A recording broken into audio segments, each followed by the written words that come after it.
Welcome to Twin City Talk. Today we are talking with Daniel and Brian from the Dutch Light. Welcome. Hello. Welcome, guys. Well, It's thanks a for having us. Beautiful space, and it overlooks Bailey Park. It's just wonderful. What made you guys decide to start this place? Oh, it's kind of a long story. I'll try to give you the condensed version. Basically, Brian's family owns a wedding venue out in Lexington. He found some space in here downtown with the idea of building another wedding venue that was going to be kind of very garden, greenhouse kind of themed, inspired. But being downtown, we wanted to kind of have it open, throughout the week, not just for events. So had the idea of putting a bar in kind of the corner of the building that would kind of fit that garden greenhouse vibe. But further into kind of 2020, we decided we didn't really want to get deeper into the wedding industry. It's just kind of, very vital, with kind of, all that was going on. So anyways, the idea for the bar just kind of stuck with us. We thought it was a good idea. We thought we could make it work. And so we did. We made it happen. Yeah. Yeah, it's great. Basically. That is a condensed version. Yeah.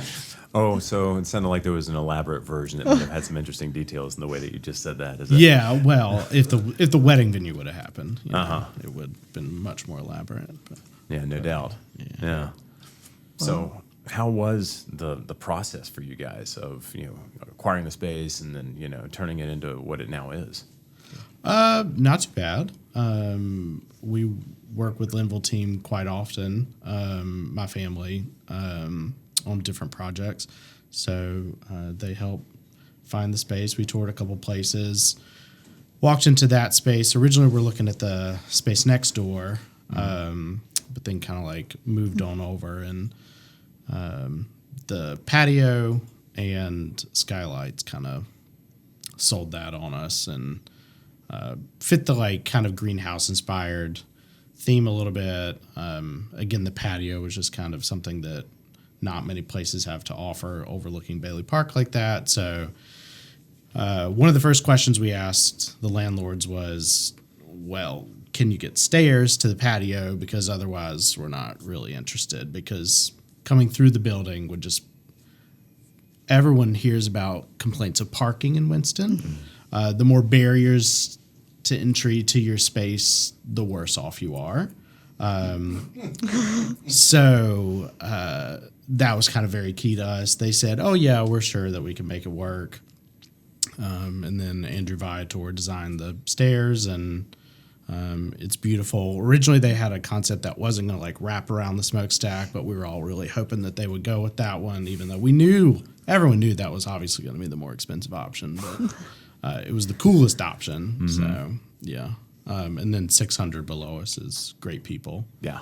So, yeah. It's a really cool area. Yeah. Mm-hmm. Yeah. Yeah, I would say it's the space that we have is probably about twice as big as we were originally looking for. But when we saw the patio, like Brian said, and the skylights, we just fell in love with the space. And one of our biggest things, as we're continue to get older, when we like to go out, we like to go out with our group of friends and have a place to sit and kind of enjoy, a drink or whatever. So not a lot of bars in general kind of have that kind of seating capacity. So we were like, okay, well, we can take this space and really kind of offer that up, that like something that we feel is kind of missing from the area, and not trying to, we're trying to be different. We're not trying to be anybody else in the area or step on anybody's toes or that. So just trying to be part of the larger community and just bring more to Winston. Yeah. So it certainly feels like you've done that. Thank you. Yeah. Oh, yeah. You guys do like movie nights, right? We have during like the holidays, we were doing like movie nights. I always liked how you theme cocktails to the movies. Yeah. We kind of had some popcorn and cookies and stuff like that. Our space doesn't lend itself too well for that, so I don't know how much more we're going to do with that in the future, but we're always looking for new ideas of different events. So we have trivias that we do every Tuesday. We have live music that comes in, things like that. We've started doing some we did a bourbon tasting last week. We have a tequila tasting coming up. So we're always kind of looking for different events to do in the space, because it is such a large space. So, and you have a good mocktail selection too, which is growing. Yeah, pretty important, I would say, when we were kind of developing the menu, was to try and, we didn't want the non-alcoholic options to feel like an afterthought, or just kind of like here's two little options for you. So we've tried to, we have our menu in general has our staples, cocktails, which are always there, and then the seasonals, which change 4 or 5 times a year. So we kind of have the same mentality with the NAs. So we have 2 staple NAs, 2 seasonal NAs, and then we have, some THC options and NA beer options, NA wine. And then, a variety of NA spirits, so people can come in and order most drinks, and we can somewhat creatively say, oh, yeah, we can use this, this, and this, and try and make it NA. Which has, been we sell a lot more NA drinks than I thought that we would. Yeah. And have gotten a lot of compliments from any reason of somebody that chooses not to drink. But they can still feel like it's not, they're not stuck with a soda or a Shirley Temple. Yeah. So you guys are both from the Triad, right? I'm pretty close. I'm from Alamance County, Burlington, but I went to Wake for undergrad, so I've lived in Winston now over half my life at this point. So, and I grew up in northern Davidson County, but claim Winston. That's our address. We grew up with a Winston address, a Thomasville phone number, but we were closest to Lexington. So, who knows what goes on when the government chooses to do it. What do you love about Winston? Oh man, I just love how much it's growing. I remember I moved, so I graduated Wake in 2008. Stayed here for a little bit, moved away, went to grad school, came back around 2013, I think it was.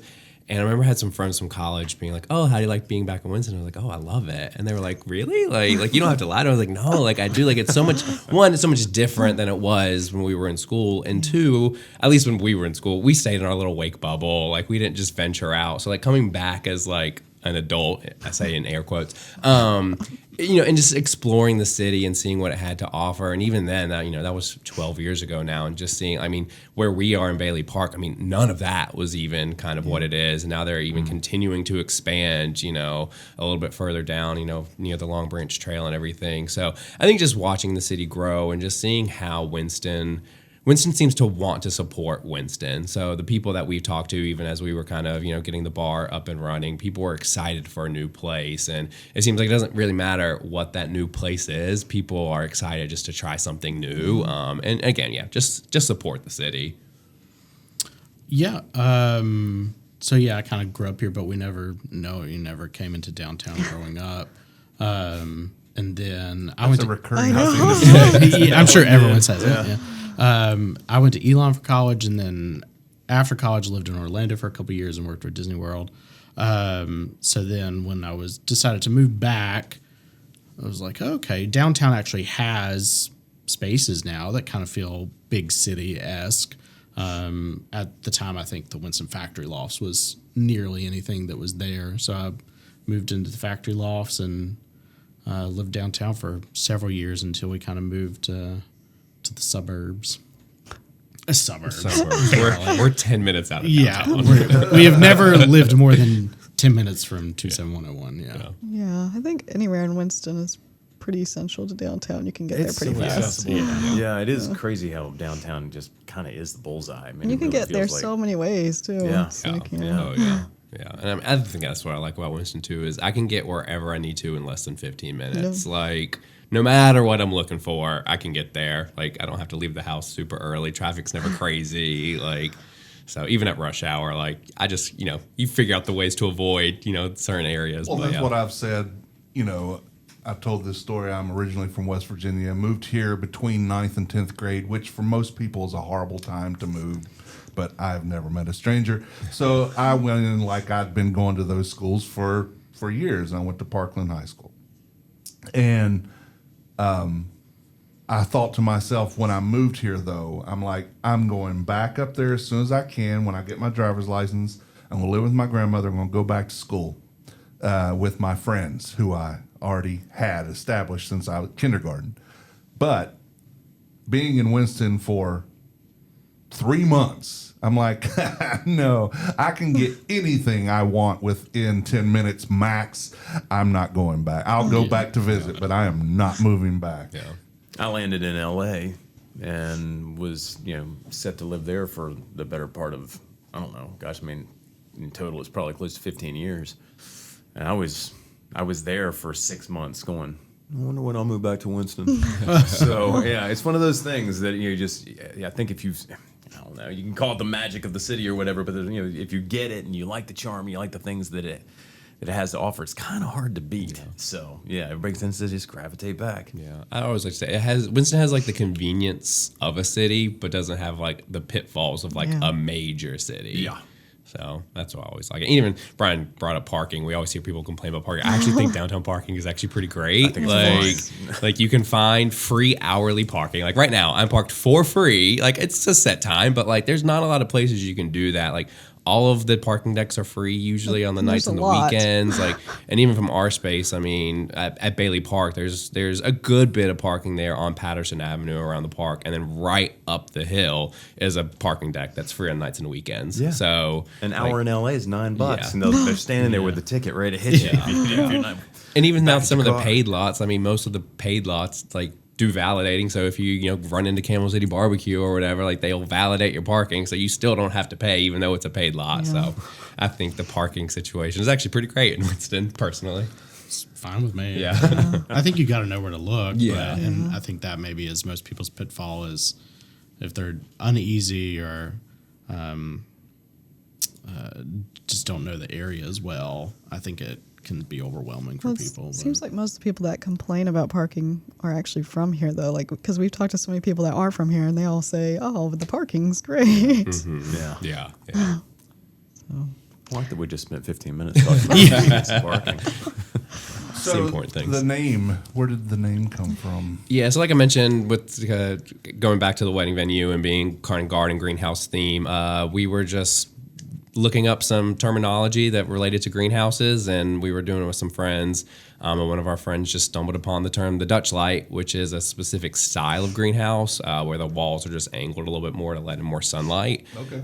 It's also a type of like artwork that they talk about in the Netherlands. How we talk about like photography with like shooting at golden hour, they talk about painting with the Dutch light. So it's kind of how the sun will kind of come through the clouds and kind of shine onto the flowers, the landscapes, and everything. So we were just like, kind of dual meaning, but both kind of relating to garden, greenhouse, flowers, that sort of stuff. So we just thought it would be a name that stood out, and people would be like, "Oh, do you want to go get a drink? Yeah, where do you want to go? We'll just go down to the Dutch light." So we thought it was really cool, and you could really theme something after it, make it really green and plush and all that sort of stuff. Yep. Yeah. I dig it a lot.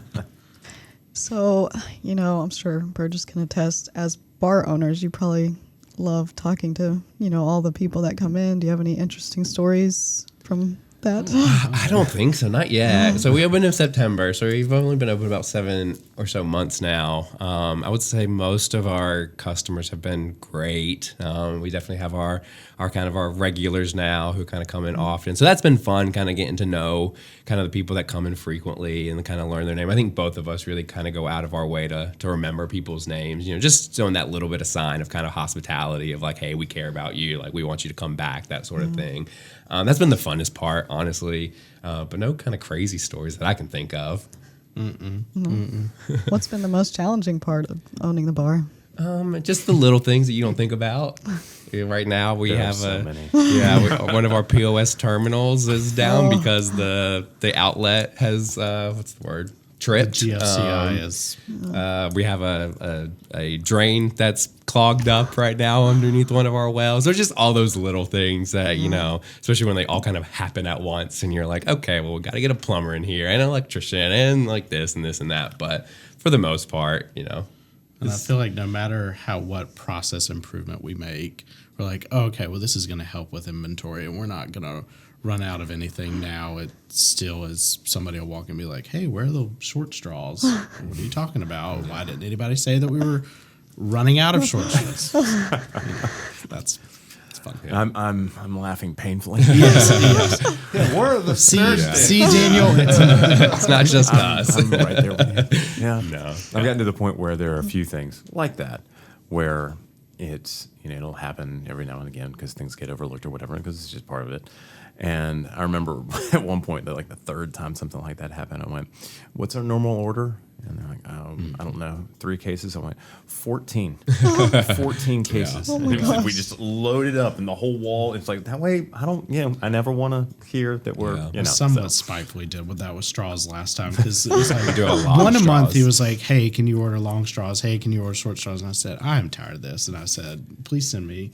It was like A box straw. Yeah, And I've started to. I try to get as much of our product, locally or kind of shop for it myself because I like to see it and grab it. But I recently set up several subscriptions on Amazon for just like cleaning products and things like that. I was like, you know what? I'm just not going to have to worry about it. It's just going to show up every three months or whatever. So, we're fine as we go. We're finding little ways to, one, be more efficient, but two, try to have fewer of those pain points along the way. It's like a free virtual assistant in that way. Yeah, If yeah. you can just set it and forget it. Absolutely. Walk, Absolutely. walk away from it and we're out. Look at Yeah. that. Yeah. So this will run probably late May. Do you have anything you know of right now that would be coming up, whether it's the menu or events? We do have our tequila tasting. Let me see when that is. That's May 8th. May 8th. So that's the biggest thing in May. Obviously, like I mentioned, we do trivia every Tuesday night. So Tuesdays at 7. So that'll be all throughout the year. June 15th. I think it's the Sunday after the Pride Saturday. We'll have a drag brunch, and then I think we're gonna have like a little day party after that as well. So cool. cap off the Pride weekend. I June am the, 15th. The stage manager for the community stage for that. Oh, nice. Cool. Nice, yeah. And then there was one more thing. Oh, yes, a rum tasting on June 19th. We'll do that as well. So, again, we're trying to kind of do those monthly tastings. So, obviously, check us out on social media. We always post, when we have those type of events going on. But those are the big ones. That was going to be my next question. How do people find out about the Dutch Light? Yeah, so on Instagram, we're just at the Dutch Light Bar. And then Facebook, I think it's just the Dutch Light. I don't think it has that bar on it, but nobody goes on it Facebook. it cross posts. So everything that we post on Instagram immediately goes to Facebook. But also then our website is just thedutchlight.com. You can email me. I'm Daniel at thedutchlight.com. Brian is Brian at thedutchlight.com. If you want to do any special events or anything like that, our manager handles all that. She is Hannah at thedutchlight.com, but no H at the end. So just HANNA at thedutchlight.com. But we have a big private room that can fit up to about 40 people that can be rented out. It's free on the weeknights to rent out. You just have to reserve it. On the weekends, it's just $50 an hour. So if you just have a birthday party or a celebration, we can easily make that happen, give you that private, secluded space for you and your friends. And your bar is 21 and up only, right? Yes, correct. Correct. Yes. Well, thank you guys for joining us. Yeah, thank for having you. us. Yeah, pleasure, guys. This is Twin City Talk. You can find us on Facebook and Instagram. Thank you.